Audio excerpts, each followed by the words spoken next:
कार्तिक मास महात्म्य 15वां अध्याय। राजा पृथु ने नारद जी से पूछा कि हे नारद जी, तब दैत्यराज ने क्या किया, वह सब मुझे विस्तार से सुनाइए। तब नारद जी ने बताया कि उनके चले जाने पर जलंधर ने अपने राहु नामक दूत को बुलाकर कैलाश पर जाने की आज्ञा दी और कहा कि वहां पर एक जटाधारी शंभु नामक योगी रहता है। उससे मेरा ऐश्वर्य कहकर उसकी सर्वांग सुंदर भामिनी को मेरे लिए मांग लाओ। यह सुनकर वह दूत शिवजी के स्थान पर पहुंचा, परंतु नंदी ने उसे सभा के भीतर नहीं जाने दिया, किंतु वह अपनी उग्रता से शिव की सभा में चला गया और शंकर के आगे बैठकर उनकी आज्ञा लेकर सब संदेश कह सुनाया।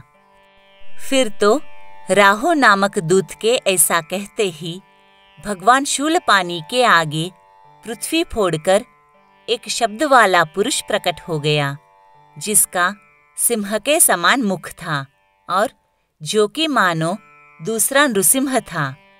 वह दौड़कर राहु को खाने चला तो राहु बड़े जोर से भागा, परंतु उस पुरुष ने राहु को पकड़ लिया। फिर उसने शिवजी की शरण लेकर अपनी रक्षा मांगी। तब शिवजी ने उस पुरुष से राहु को छोड़ देने को कहा। उसने कहा कि मुझे बड़े जोर की भूख लगी है, मैं क्या खाऊं?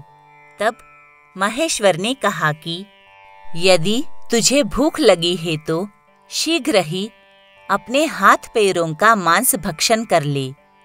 शिवजी की आज्ञा से वह पुरुष अपने हाथ और पैर का मांस भक्षण कर गया। अब केवल उसका सिर मात्र ही शेष रह गया। तब उसका ऐसा कृत्य देखकर शिवजी ने प्रसन्न होकर उसे अपना आज्ञाकारी मानकर अपना परम प्रिय गण बना लिया और कहा कि मेरी पूजा की तरह ही अब तेरी भी सदैव पूजा होती रहेगी, और जो मेरी पूजा नहीं करेंगे वह मेरे प्रिय न होंगे।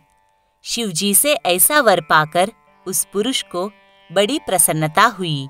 उस दिन से वह शिवजी द्वारा स्वीकृत मुख नामक गण होकर स्थित रहने लगा।